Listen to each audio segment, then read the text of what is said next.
Hi Suresh ഏട്ടൻ, എൻ്റെ പേര് അനു എന്നാണ്. ഞാൻ അയർലൻഡിൽ നിന്നാണ്. സുരേഷ് ഏട്ടൻ എന്നെ അറിയില്ല, നമ്മൾ സംസാരിച്ചിട്ടുമില്ല.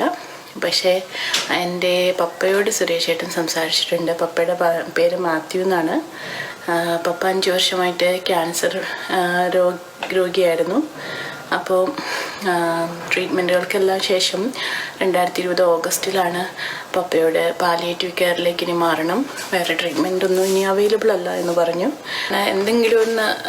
എന്തെങ്കിലും ഒരു പ്രതീക്ഷ അല്ലെങ്കിൽ എന്തെങ്കിലുമൊക്കെ ഒന്ന് പറഞ്ഞ് പപ്പയൊന്ന് സന്തോഷിപ്പിക്കണം, ആ ഒരു മൂഡിൽ നിന്നെങ്കിലും മാറണം. അപ്പം അങ്ങനെ ഇരിക്കുന്ന സമയത്ത് ഏതോ ഇതുപോലെ ഒരു വെളുപ്പിന് ഉറക്കമൊന്നും ഇല്ലാതിരുന്ന സമയത്ത് ഇങ്ങനെ പെട്ടെന്നൊരു ചിന്ത എനിക്ക് മനസ്സിൽ വന്നതാണ്. പപ്പയ്ക്ക് സിനിമ എന്ന് പറയുന്നത് ഭയങ്കര ഇഷ്ടമാണ്. സുരേഷ് ഏട്ടൻ്റെ വലിയൊരു ഫാനുമായിരുന്നു പപ്പ. സൈലൻ്റ് അല്ലെങ്കിൽ സോഫ്റ്റ് സ്പോക്കൺ ആയിട്ടുള്ള ഒരാളായിരുന്നു. എന്നിട്ട് പോലും സുരേഷ് ഏട്ടൻ്റെ കമ്മീഷണർ പോലെയുള്ള സിനിമകളൊക്കെ എന്ന് വെച്ച് കഴിഞ്ഞാൽ പപ്പ എത്ര പ്രാവശ്യം കണ്ടിട്ടുണ്ടെന്ന് പോലും അറിയില്ല, അതുപോലെ ഇഷ്ടമായിരുന്നു. ഒരു ഫാൻസ് അസോസിയേഷനിൽ ബന്ധപ്പെട്ടു, ഒരു വലിയ കാര്യങ്ങളെല്ലാം പറഞ്ഞുകൊണ്ടൊരു മെസ്സേജാണ് അയച്ചത്. അപ്പോൾ അർജുൻ എന്ന് പറയുന്ന ഫാൻ അസോസിയേഷൻ സെക്രട്ടറിയാണ് എന്നെ അപ്പോൾ തന്നെ കോണ്ടാക്ട് ചെയ്തു. സുരേഷ് ഏട്ടൻ അന്ന് ഡൽഹിയിലായിരുന്നു. വീഡിയോ കോള് ചെയ്ത് പപ്പയോട് സംസാരിച്ചു. അപ്പം ഇങ്ങനെ ഒരു കാര്യത്തെക്കുറിച്ചൊന്നും ഞാൻ പറഞ്ഞതും ഉണ്ടായിരുന്നില്ല. വല്ലാത്ത ഷോക്ക് എന്നല്ല, ഭയങ്കരമായിട്ട് സർപ്രൈസ്ഡ് ആയിരുന്നു പപ്പ. ഭയങ്കര അധികം സന്തോഷമായി, ഞാൻ ഇപ്പോഴും ഓർക്കുന്നുണ്ട്. അത് കഴിഞ്ഞ് വീട്ടിലേക്ക് ഫോൺ വിളിച്ചു കഴിഞ്ഞപ്പോൾ അതുവരെ സംസാരിച്ച ആളെ ആയിരുന്നില്ല. ഭയങ്കര അധികം സന്തോഷമായിരുന്നു. പപ്പയ്ക്ക് നല്ലൊരു ആത്മവിശ്വാസം വാക്കുകളിൽ കൂടെ ഒക്കെ പകർന്നു കൊടുത്തായിരുന്നു. പ്രാർത്ഥിക്കാമെന്ന് പറഞ്ഞു. അങ്ങനെ 2021 ജനുവരി 20 പപ്പ ഞങ്ങളെ വിട്ടുപോയി.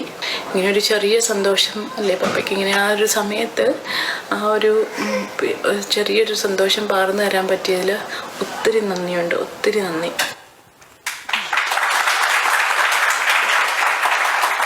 ഞാൻ ശരിക്കും എനിക്ക് ആദ്യം കണ്ടപ്പോൾ മനസ്സിലായില്ല. ശരിക്കും പറഞ്ഞാൽ ആ ഫോട്ടോയിൽ കാണുന്ന ഒരു രൂപത്തിലല്ലെന്ന് തോന്നുന്നു. ഞാൻ പാലിയേറ്റീവ് കെയറിലുണ്ടായിരുന്ന സമയത്ത് വീഡിയോ കോളിൽ കണ്ടത്. പക്ഷേ പ്രസക്തമായ കാര്യം, ഇത് ഇത്രയും സംഭവിക്കുന്നത് എല്ലാവരും ചങ്ങലക്കിട്ട ജീവിതം അനുഭവിച്ചുകൊണ്ടിരിക്കുന്ന കോവിഡ് കാലഘട്ടത്തിലാണ്. 2020 ഓഗസ്റ്റ് എന്ന് പറയുമ്പോൾ എനിക്ക് പോലും ചങ്ങലയാണ്.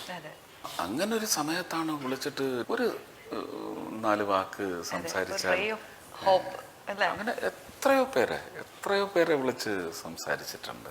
അപ്പൊ ഇതൊക്കെ ആയിട്ട് കോർഡിനേറ്റ് ചെയ്ത് നിൽക്കാൻ വേണ്ടിയിട്ട് ഈ ഫാൻസ് ഗ്രൂപ്പുകൾ എത്രത്തോളം സഹായിക്കുന്നുണ്ടെങ്കിൽ അവരുടെ ഇൻവോൾവ്മെന്റ് എത്രത്തോളം? ഫാൻസ് എപ്പോഴും ഈ സിനിമയ്ക്കൊരു ഫേവർ സ്ട്രോങ് ആണെങ്കിൽ ആ ഫേവർ എൻഹാൻസ് ചെയ്യുന്ന എലമെന്റ്സ് ആണ് ഫാൻസ്.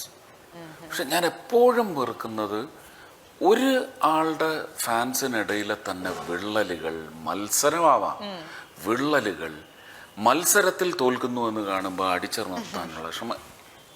എന്താണ് ഒരു ഇൻ ഹൗസ് വാർ?